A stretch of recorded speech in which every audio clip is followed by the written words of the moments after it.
What it do, man? It's your boy Battle Truth coming to you live and direct from the Battle Truth headquarters. Welcome to another episode of Prison Stories Behind the Walls. Remember, episode 2,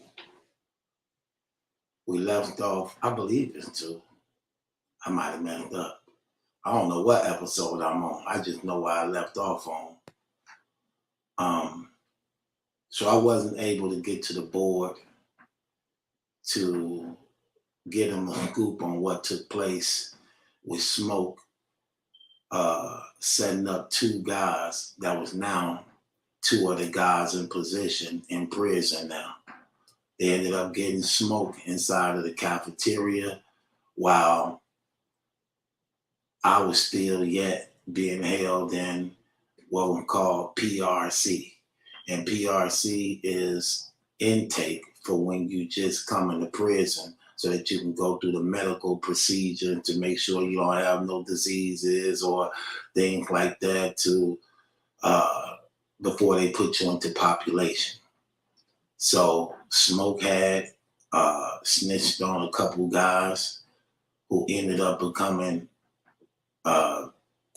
big gang leaders inside of the prison.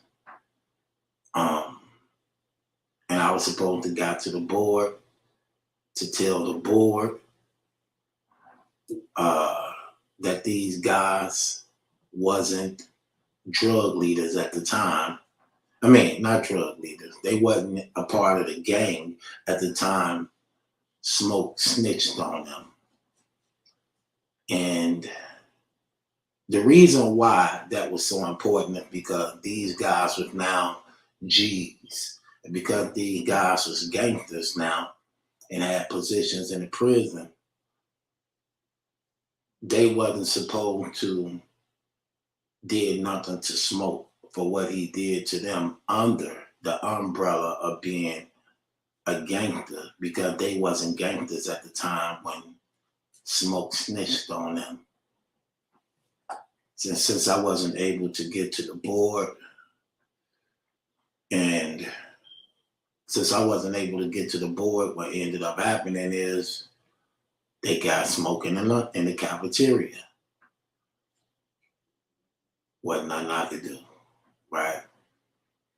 So again, I get back, call my brother, let him know I wasn't able to get to the board. I'm still in PRC.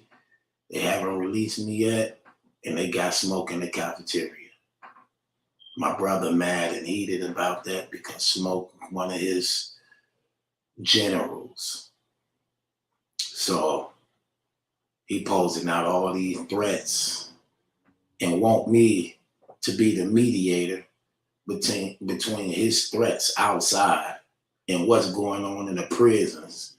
And I'm in prison with these people. Come out. Tell them all what I'm going to do to them. Right. And what else? Yeah, you better make sure you tell them. Yeah, okay, I'm going to tell them. Right. Well, after I leave, you know, like, they were so arrogant and prideful, man. Terrible. So I go back to my cell. And remember, I got a homosexual cellie while I'm waiting to get moved to population, general population.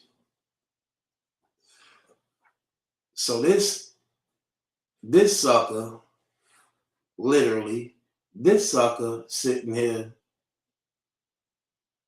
he got guys coming in and out of the room.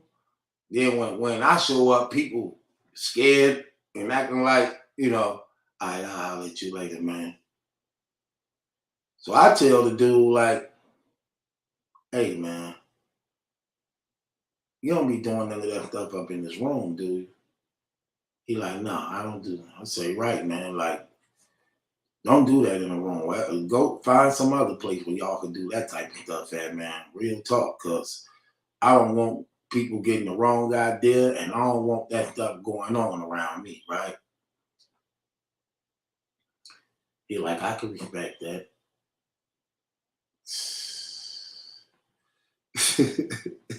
I don't even want to say this part, man. This is crazy. Did y'all know?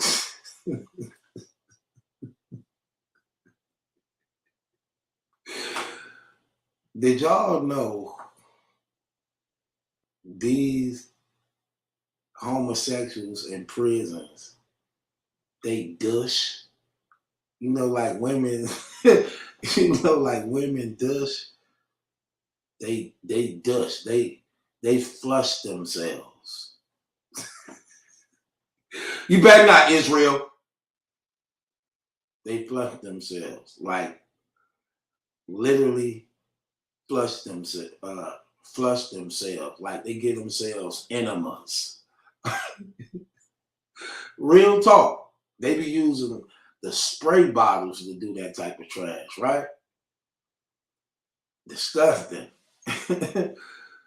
Man, I'm sitting here, man. I can't wait to get up out of this room. So one day, because I never really talked to the dude. I had talked to that dude that one time like that. And other than that, I never said nothing to him. And one day we was on lockdown where we just in the room. That means you can't go nowhere. So they were doing a random shakedown of the prison. So everybody on lockdown for that whole day. So we on lockdown that whole day. So I just decided one day, like, you know what, man? I want to ask this dude a question. So I asked the dude a question, like, I said, hey, man. He said, what? You talking to me? Like, wow, I can't wait to hear what this gonna be about. I say, why you gay? So the guy say to me, wow, why am I gay? I said, yeah, why you gay, man? Right? Then he said, well, if you must want to know, it started when I was a child. And he began to explain when he was a kid, he was the only boy from his mama, and he would grow up putting on her high heels and her lipstick and her clothes. And his daddy will always like want to chastise him, but his mama always protect him. And he used to hear his father say to his mama all the time, like, you gonna raise him up to be a little, you gonna raise him up to be a little fag. You gonna raise him up to be a little punk, a little sissy. He said, ever since he was a child, that's stuck in his head to the point that he began to believe that that's what he was. And ended up getting involved with men.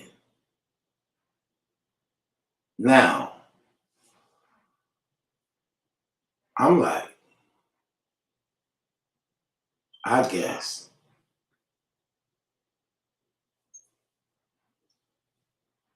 Then I said, so what you locked up for? He tells me because he shot his gay lover in the head for messing around with somebody else on him. I said, so you shot your lover in the head for messing around on you? He like, yep, I shot him in the head. I said, did you kill him? He said, no, I ain't kill him. He lived. I said, how much time they give you? He was like, they gave him 25 years.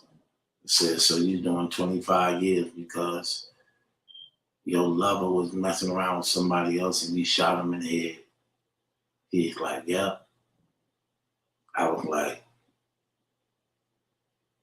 do you regret doing it? And he was like, yeah, I mean, a little bit, but it is what it is. Following the next day, I'm released from PRC. Now I'm in general population.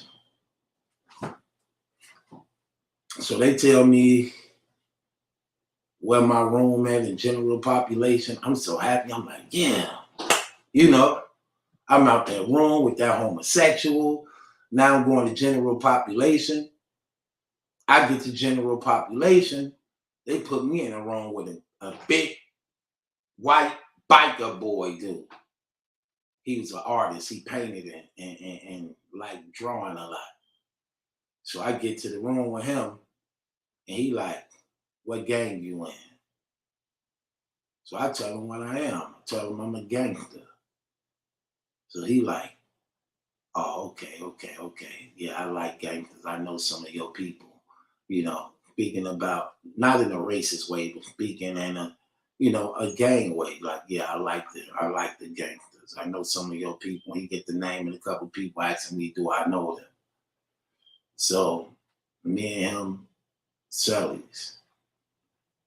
They sound the horn to let us know that it's wreck, so we all can go on the yard. So we get out.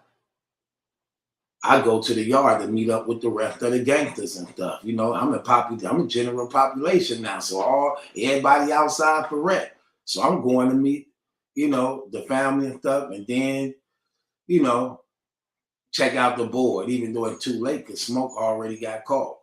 You know, so, but I still want to know who on the board. When I get to the yard, it's a conflict going on among the gangsters, where the guy who's the overseer for the gangsters in that joint, he is messing with a homosexual. And a lot of the other gangsters didn't like that. However, according to the law, that's not the constitutional law, but the gang law that was written to keep peace throughout the prisons,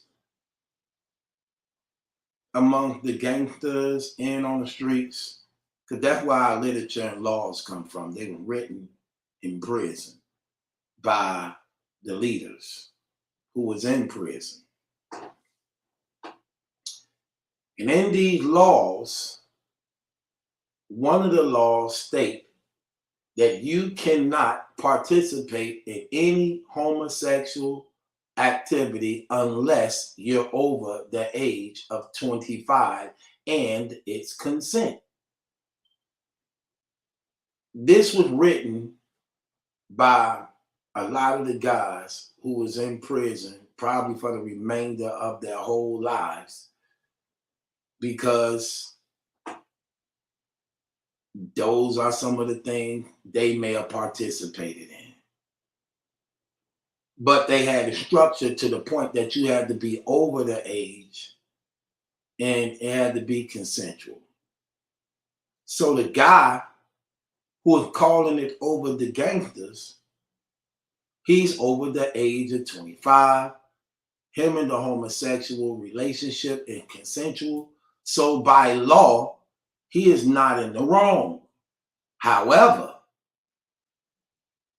this is a new age of gangsters. This is like the radical baby gangsters going up against the older gangsters, condemning it, letting it be known like, nah, we don't want nothing to do with this dude. This dude got the step.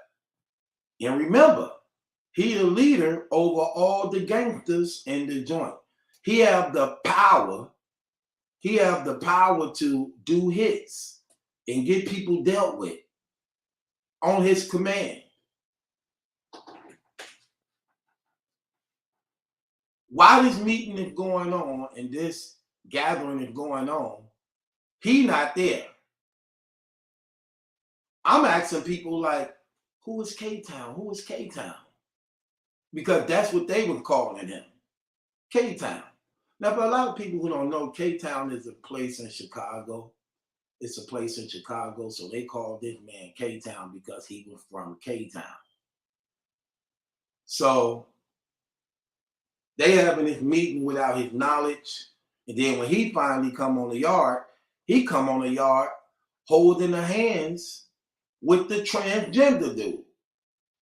And they walk in the yard holding hands. And he noticed this gathering was different than any other gatherings. So he come by the guys, but he stayed a distance a little bit too. But he said something to the nature like, somebody must have told him they was having a meeting about him. And they was like, he was like, I know y'all ain't having no meeting about me. And he get to talking crazy. Because remember, he the leader. He like, y'all need to bust that up. You know what I'm saying? Y'all need to bust that up. I ain't did nothing wrong. I ain't break no laws. Because, you know, one of the sayings in the joint, nobody is bigger than the law. There is no big eyes when it comes to the law. So he get to sounding off threats because he the leader. Y'all better bust that up. You know, I ain't out of pocket. I ain't did nothing wrong. You know what I'm saying? He basically claiming his rights. They still don't want to hear it. The radical up and coming young G's in their 20s, they didn't want to hear it. Remember, at this time, I'm 18 years old. They didn't want to hear it. They didn't want to hear nothing he had to say. They was like, no, F that. But they wasn't trying to be too out of order neither, because they had to stay within the guidelines too when it comes to respect. But they like, nah, F that, man. We don't do that type of stuff, man. We gangsters. You giving us a bad name, you know. They calling them out. He throwing shots back at him. Then he finally like, all right, you heard what I said. And he walk away. While he walk away, it's other brothers talking. Remember, this is the big G's speaking with the younger G's. The big G's, for the most part, don't see nothing wrong with what he doing because he was within the guidelines of the law. The younger G's don't want no type of affiliation with him at all because, again, he's in the open with this gay dude. You get what I'm saying?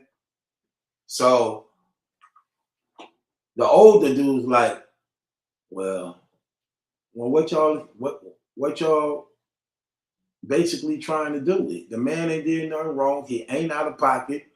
He the overseer of the joint. He over the age of 25. It's consensual. He within the guidelines of the law. So ain't nothing we can do. Them younger G's like, no. He getting up out of here. They like, y'all can't do that or y'all gonna be in violation. What you think happened? What you think happened? They didn't care about that. So I'm like, man, what's going on, man?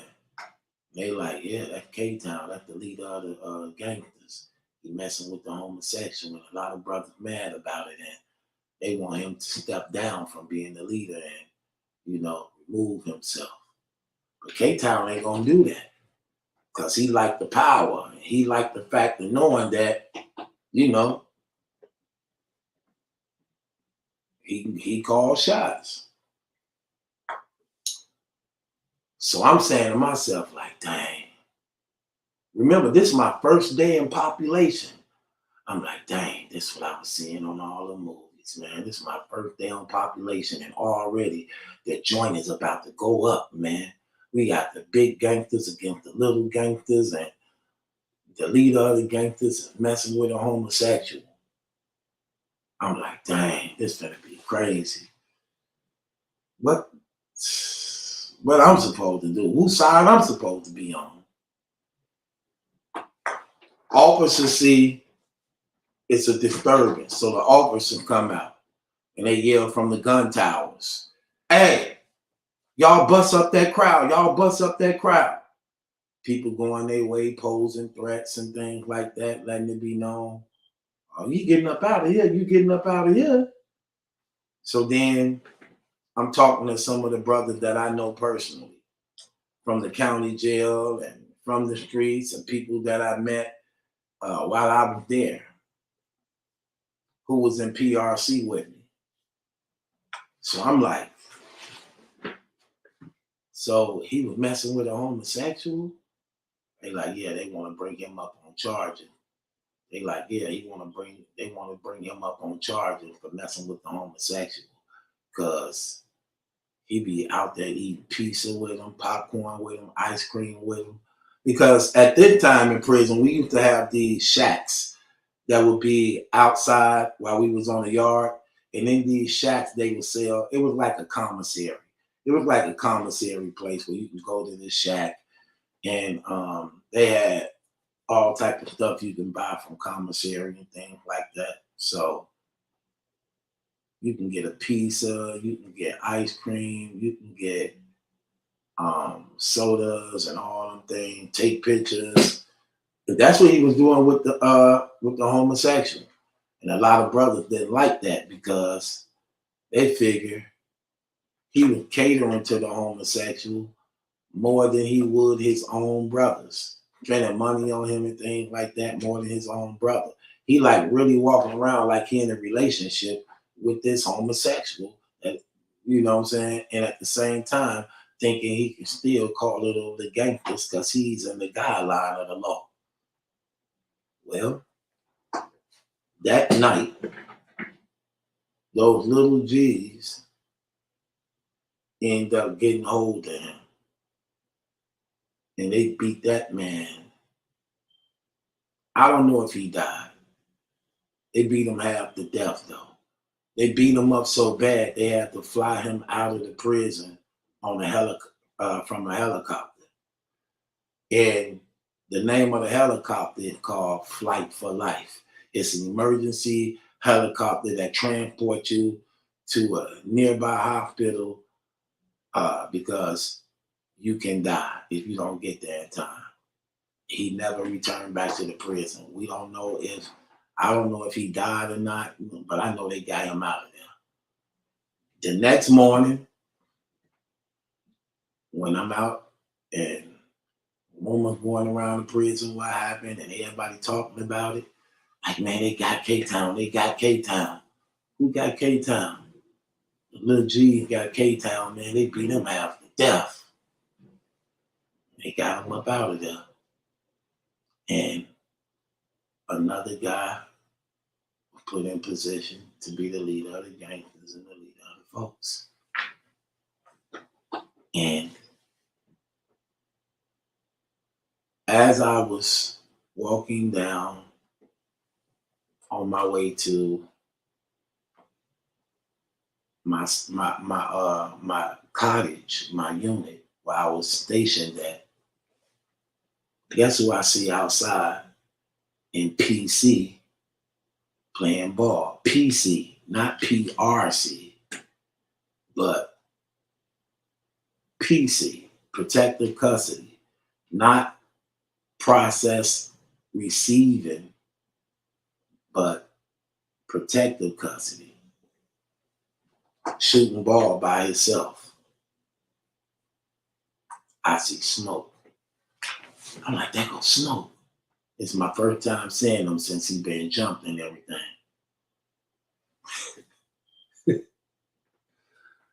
I go over there to him, he's shooting ball. I'm like, hey, you all right, bro? We talking outside the fence. He like, yeah, I'm good. Why you ain't help me? I'm like, man, I don't know them niggas, man. I don't know who all you told on and everything, man.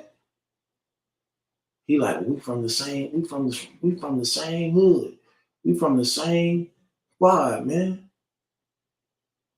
I say, well, you want to get technical. It was only one person.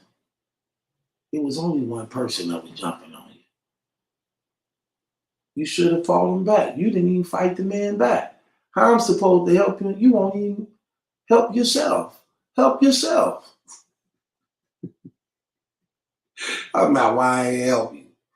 That's the word. Help. How am I help you if though you was trying? You didn't even attempt to try. So what do you mean why I ain't help you? Help yourself first. why should I fight? Why should I fight and risk getting my neck snapped as if you gonna help me and you can't help yourself? I told him that. He was like, yeah, you got a point. Like, yeah. So I'm like, anyway, when you getting out? He said, I'm not getting out. I said, you not getting out? He like, no, I ain't getting out. In fact, I just got word that I'm being transferred. I'm like, transferred well. He said, to Taylorville. Where Chris at? I said, Chris? Who was Chris? He said, Chris Bradford. Chris Bradford is the guy who is from our hood before you got there. He was from our hood. He ended up killing somebody. Got time in jail for when they shot your brother. I'm like, and he got the joint for the G's, for the gangsters down in Taylorville? He's like, yeah. So I'm going to be good when I get down there. That's my guy. That's where they sending me at. I said, oh, so you good then. You ain't got to worry about nobody else trying to come and actually try to put a hit out on you then. He like, no, not for the most part. I should be good down there up under him. Plus, he know the story about everything that took place, and I might could get that hit taken off me. I was like, okay. So I had to leave. He had to go back in, and when he did that, the way he walked away, he gave me this look like he was relieved to know that he probably don't have to look over his shoulder no more because they was transferring him to another prison to where he would be protected.